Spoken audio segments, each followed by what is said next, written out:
اگر سیدہ فاطمہ سلام اللہ علیہ جنتی عورتوں کے سردار ہیں تو رسول اللہ صلی اللہ علیہ وسلم نے ان کے بارے میں یہ کیوں فرمایا کہ قیامت کے دن میں تمہارے کچھ کام نہ آ سکوں گا، تمہارے اعمال ہی کام آئیں گے؟ ویل ڈن، بہت پیارا سوال ہے۔ واقعی یہ بخاری مسلم دونوں میں حدیث ہے۔ اما عائشہ کہتی ہیں نبی علیہ السلام کی وفات سے کچھ عرصہ پہلے سیدہ فاطمہ کے کان میں ایک بات کہی نبی علیہ السلام نے، وہ رو پڑی، پھر ایک اور بات کہی، وہ مسکرا پڑی۔ تو میں سیدہ فاطمہ سے پوچھتی رہی کہ مجھے بتاؤ نبی علیہ السلام نے تم سے کیا بات کی تھی، تو وہ اوائڈ کرتی رہی۔ جب نبی علیہ السلام فوت ہو گئے نا، اس کے بعد سیدہ عائشہ کہتی ہیں میں نے کہا فاطمہ میں تمہاری ماں لگتی ہوں، ماں ہونے کے حق کے سبب جو میرا حق ہے تم پہ، اس حق کے سبب میں تم سے پوچھتی ہوں کہ نبی علیہ السلام نے تمہارے کان میں کیا بات کی تھی۔ تو انہوں نے کہا ہاں میں اب اپنے باپ کا راز بتا دیتی ہوں، نبی علیہ السلام نے مجھے کہا تھا کہ ان قریب میں فوت ہونے والا ہوں، اللہ نے وحی کے ذریعے بتا دیا۔ اس پہ میں رو پڑی، اور پھر آپ صلی اللہ علیہ وآلہ وسلم نے دوسری دفعہ میرے کان میں یہ بات کہی کہ میرے اہل بیت میں سب سے پہلے مر کے تم میرے تک پہنچو گی، اور وہ بھی 6 مہینے کے بعد فوت ہو گئی۔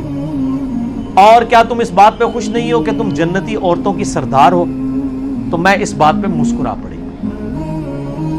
اور ترمذی میں الفاظ ہے کہ حسن و حسین جنتی نوجوانوں کے سردار ہیں اور سیدہ فاطمہ جنتی عورتوں کی سردار ہیں۔ المستدرک الحاکم میں ہے کہ حسن و حسین جنتی نوجوانوں کے سردار ہیں اور ان کے باپ علی ابن ابی طالب ان سے بھی بہتر ہیں۔ اور ترمذی میں ایک روایت ہے کہ ابو بکر اور عمر جنت میں انبیاء کے علاوہ تمام بوڑھوں کے سردار ہیں۔ جنت میں کوئی بوڑھا نہیں ہوگا، لیکن جو دنیا میں بڑھاپے سے گئے تھے ان کے بارے میں۔ اس میں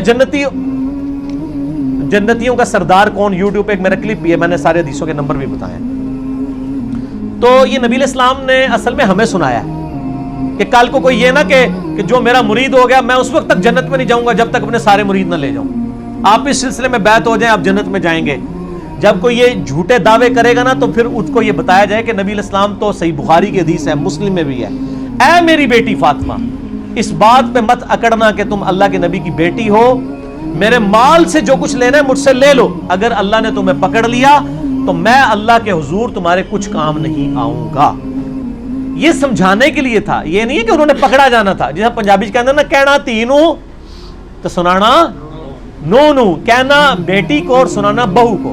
اصل میں ہمیں سنایا گیا ہے کہ میں اپنی بیٹی کے بارے میں کہہ رہا ہوں کہ نسبت یہ نہ کہنا جو کچھ بھی ہے تیرے محبوب کی امت سے، نہیں، نسبت کو ہم مانتے ہیں لیکن عمل بھی ہو۔ سیدہ فاطمہ کو نسبت کا فائدہ ہوا ہے لیکن ان کا عمل بھی ہے نا جی، ان کے بچے قربان ہوئے ہیں، ان کا خامد قربان ہوا ہے، ان کی اپنی قربانی ہے۔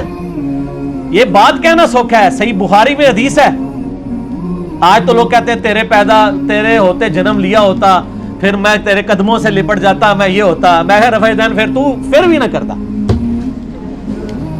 کیونکہ رفع دین کرنا تو کہنا سی مکھیاں مارتا ہے، تے قدمہ نہ لپٹنا سی۔ یہ بات کہنا ہو سکتا ہے ابو جہل ہی ہوتا، ضروری ہے ابو بکر عمر عثمان والی ہوتا۔ صحیح بخاری میں ہے، عبداللہ ابن مسعود کہتے ہیں نبی علیہ السلام خانہ کعبے میں نماز پڑھ رہے تھے اور ہم دیکھ رہے تھے،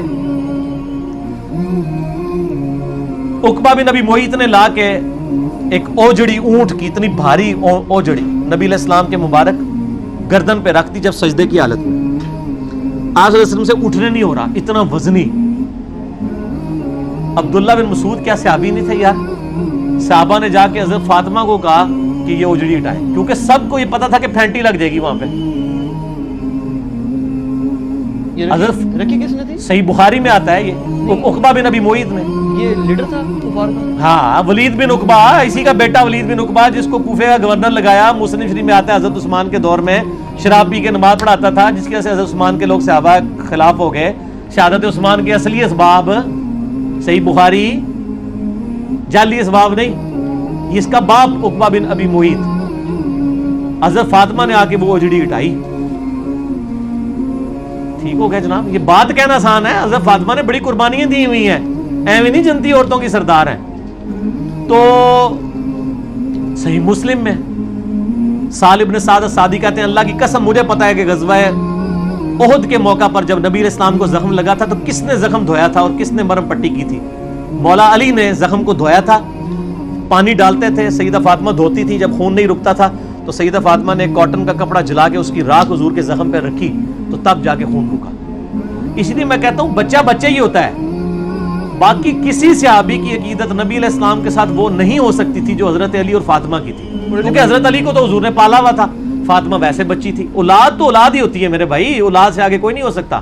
لہذا یہ جو کہا گیا نا کہ سیدہ فاطمہ کے حوالے سے کہ تم اس بات پہ نہ اکڑنا کہ تم اللہ کے نبی کی بیٹی ہو, یہ ہمیں بتایا گیا تاکہ کوئی صرف نسبت پر لائے کر کے نہ بیٹھ جائے. اور یہ جملے تو نبی علیہ السلام کے بارے میں بھی قرآن میں آئے ہیں کہ دعا صرف اللہ ہی سے. اس میں پہلے صفحے پہ آپ دیکھیں نا, اللہ تعالیٰ نے 18 نبیوں کا ذکر کیا ہے سورہ الانعام کے اندر آیت نمبر 88 میں. پھر فرمایا 18 نبیوں کا بائی نیم ذکر کر کے کہا وَلَوْ أَشْرَكُوا لَحَبِطَ عَنْهُمْ مَا كَانُوا يَعْمَلُونَ, اگر یہ بھی شرک کرتے ان کے بھی اعمال برباد ہو جاتے. تو کیا نبی شرک کرتے تھے؟ سمجھانے کے لیے. یہاں بھی حضرت فاطمہ کا سمجھانے کے لیے ہے کہ اگر میری بیٹی فاطمہ بھی چوری کرے گی اس کے بھی ہاتھ کٹیں گے. اے میری بیٹی فاطمہ اس پہ نہ کرنا کہ اللہ کے نبی کی بیٹی ہو, تو سردار ہیں. اچھا, اس کے بعد ہمارے نبی علیہ السلام کو مخاطب کیا گیا سورہ زمر آیت نمبر 65 میں وَلَقَدْ أُوحِيَ إِلَيْكَ وَإِلَى الَّذِينَ مِن قَبْلِكَ لَئِنْ أَشْرَكْتَ لَيَحْبَطَنَّ عَمَلُكَ وَلَتَكُونَنَّ مِنَ الْخَاسِرِينَ. اے نبی بے شک آپ کی طرف اور آپ سے پہلے تمام نبیوں کی طرف یہ وحی کی گئی کہ اے نبی اگر آپ نے بھی شرک کیا آپ کے بھی اعمال برباد ہو جائیں گے اور آپ بھی خسارہ پانے والوں میں ہو جائیں گے. یہ بات تو نبی علیہ السلام کو سنگولر کے صیغے سے کہی جا رہی ہے, لیکن کہا سنایا کسے جا رہا ہے؟ ٹھیک ہے. پھر آیا قرآن میں 3 دفعہ, سورہ زمر میں, سورۃ الانعام کے اندر, سورہ یونس میں,